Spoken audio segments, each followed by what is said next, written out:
Summer is finally coming back and the weather is doing much better despite the coronavirus. And this is Caleb Jones, and this is the Alpha Male 2.0 podcast, freedom-focused lifestyle design for men, where we show you how to create a freedom-based business/financial life, as well as a freedom-based woman life, because you need both long-term to be happy.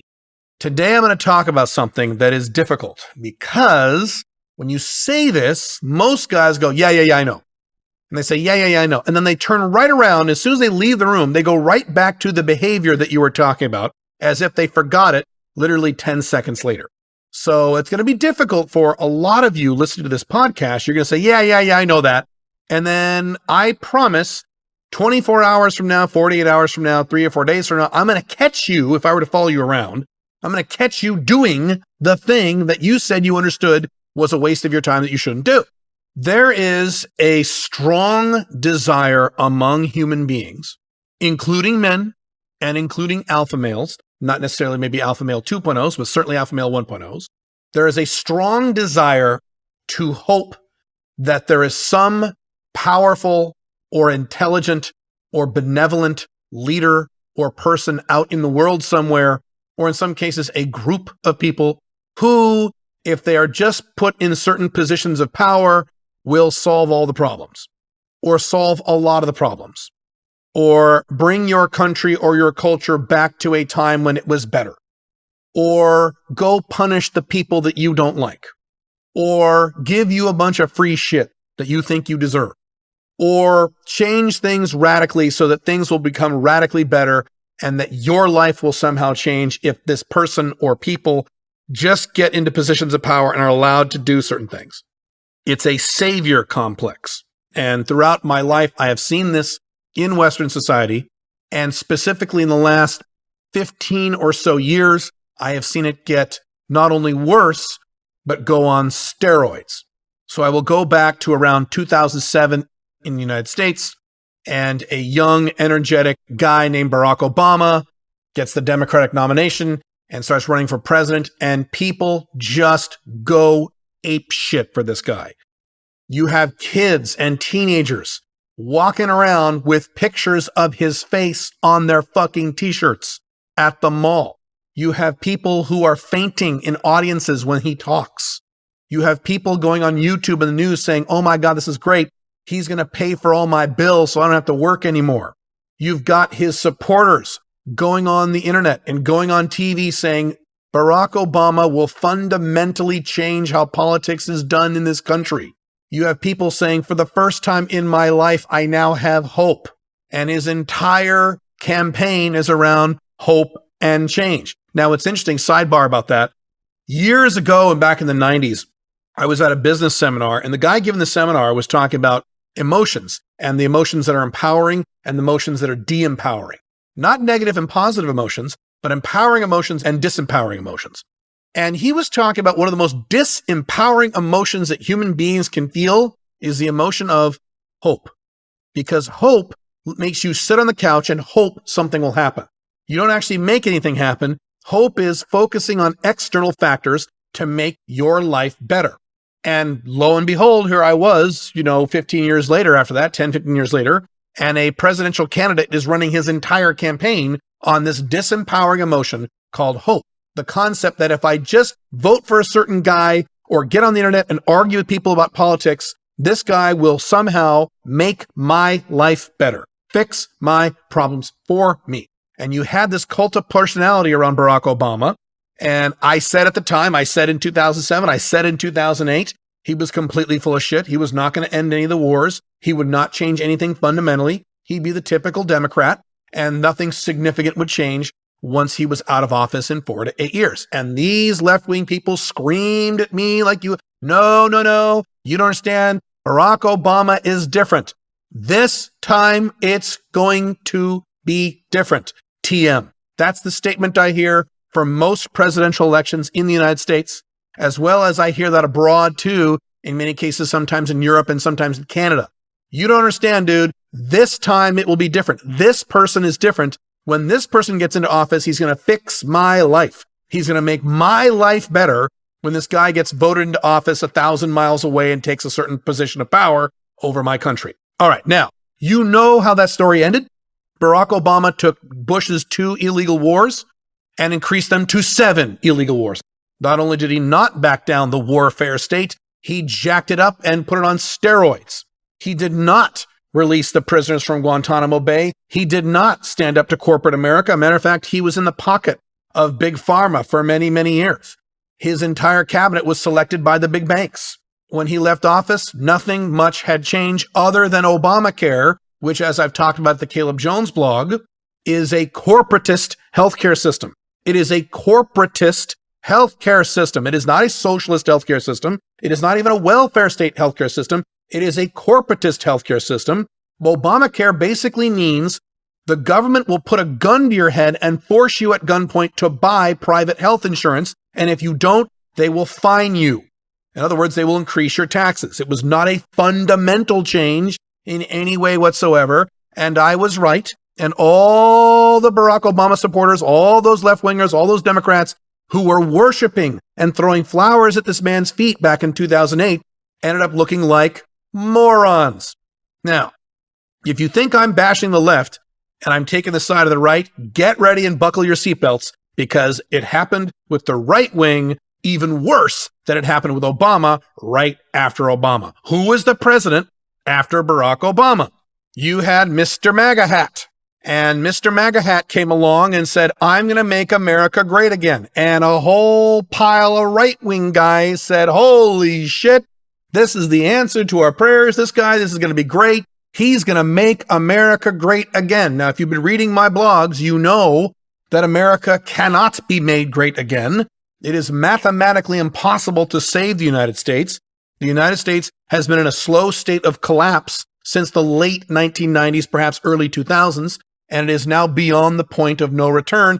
Even if you elected people who I think would do a good job, who would that be? I guess Ron Paul. If Ron Paul, who I think would do a very good job, because I'm a libertarian, if he became president tomorrow morning, he wouldn't be able to solve it either. As a matter of fact, I said that exact thing back in 2012 when my fellow libertarians were getting hard-ons and boners and jerking off on their keyboards about Ron Paul becoming president. I said, A, he's not going to win. People hate libertarians. And B, if he did win, he wouldn't be able to change shit. And I was right in both cases. And I said the same thing about Obama. And I said the same thing in 2016, a few years later, with Donald Trump.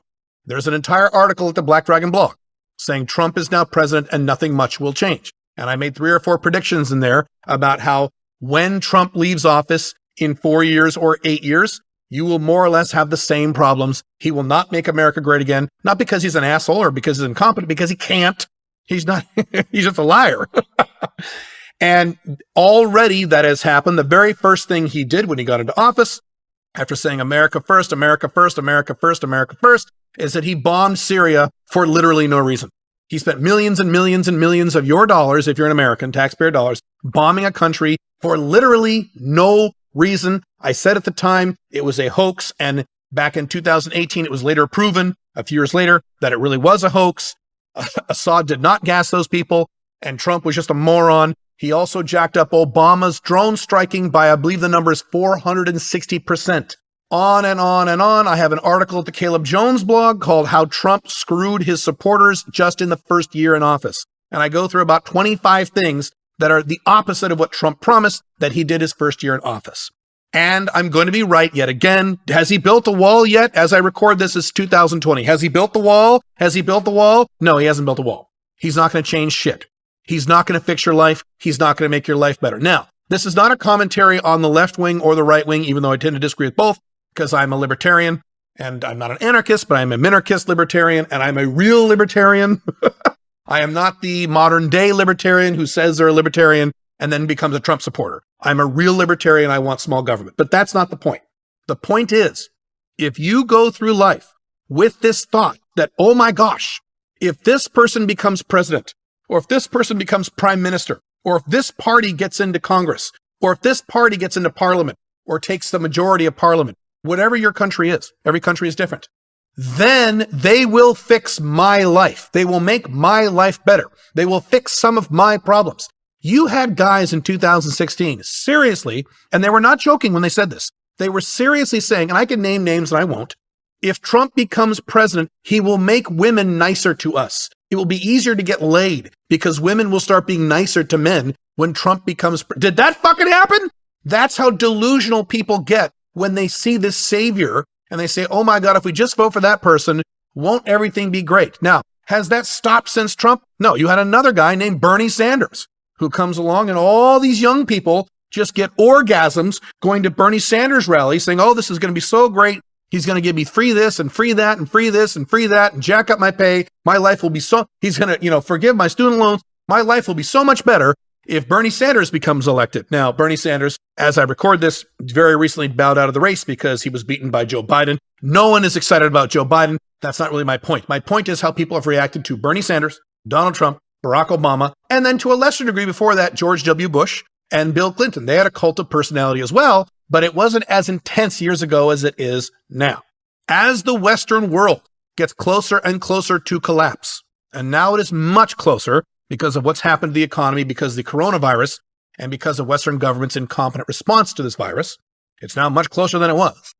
As Western society declines, people have become more irrational, including people in my audience who I like, including some guys on the internet who I like. And part of this irrationality is if we just vote for so-and-so, or if we just vote for these people, my problems will be fixed. The savior complex. I am here to tell you that no one is going to save you. It's going to have to be up to you. No one is going to save you. No politician is going to save you. No leader is going to save you. And this is the point now in this podcast where you say, yeah, I know that. You're going to say, yeah, I know that. And then you know what you're going to do? Later today, tomorrow, over the weekend, whatever, you're going to start getting into internet fights on the internet with people of the opposite ideology as you. So if you're more of a Trump guy, you're going to start yelling at SJWs, right? And you're going to start defending Donald Trump after you just fucking said, yeah, I know that. Yeah, I know. I've gotten the question before, and I wrote a whole article about this, answering this question because I got the question so often. Hey, Caleb, if you don't believe in political answers and you think the Western world is collapsing and there's no way to fix it, why do you talk about politics? And if you Google Caleb Jones blog, why I talk about politics, you'll get an article answering the question. But the bottom line answer is because I want to demonstrate to you, and every time I talk about politics, it further demonstrates this, that it doesn't matter who you fucking vote for. It doesn't matter who you defend on Facebook or on YouTube, on the internet. It doesn't matter which politician is in office. That person or group of people will not fix your life. They will not make your life better. Now, you could also argue that they're not going to make your life much worse. I mean, I might argue that as well to be consistent. That's probably true also. But it won't make your life any better. And you've got to release this irrational need you have, this hope. One of the most disempowering emotions there is, this hope that somehow, some way, if we get this certain person in a position of power in my state, my federal government, my province, my city, my whatever, then my life, my individual personal life will be better. Now, does it matter in terms of the society whether or not Bernie Sanders or Donald Trump gets to be president for 4 years or 8 years? Sure, there will be some societal differences. We're talking about you as an individual. And as always, I don't talk to society here on these podcasts or my YouTube videos or my blogs or any of my content. I talk to you. You, the guy listening to this podcast. You individually, I'm talking to you. Your individual life will not be noticeably better, will not probably be any better, whether or not Bernie Sanders becomes a president or Joe Biden becomes a president or Donald Trump becomes a president, or if you live in Europe, Angela Merkel becomes president or anyone else. It doesn't fucking matter. No one is coming to the rescue. And one of the things I had to learn when I was in my 20s, that I learned from one of my mentors, Brian Tracy, is he said, adulthood becomes when you finally accept that no one is coming to the rescue. There's no shining knight on a white horse that's going to come in and give you free healthcare or pay off your fucking student loans or make you get a raise at work or hand you a bunch of free money. That's not going to fucking happen. And even if it does happen, it'll happen in such small ways, your life won't be any better in the end. The only person who is going to make your life better is you. The only exception to that rule is if you are literally expecting a huge inheritance. If your mom or dad have millions of dollars and they're both very old and they're about to die, okay, you can make the argument, yeah, well, they're going to, I'm going to cash in on that. Great. If you're in that scenario, that's wonderful. I was not. My parents had no money when I was a kid. I doubt you're in that scenario. So barring that unusual scenario, the only person who's going to make your life better is you. So all the time and emotions and emotional energy you spend in politics, paying attention to politics, getting mad about politics, arguing with people on the internet about politics, arguing with friends and family members about politics, actually voting for certain people, going down to the polls and voting. If, God forbid, you're really into this stuff and you're going to rallies and things like all that time and emotional energy, both of which are limited resources. And so let's talk about that for a second. We know for a fact that energy and willpower, you only have a certain reservoir of these things every 24 hours. You do not have a limitless amount of emotional energy. You don't.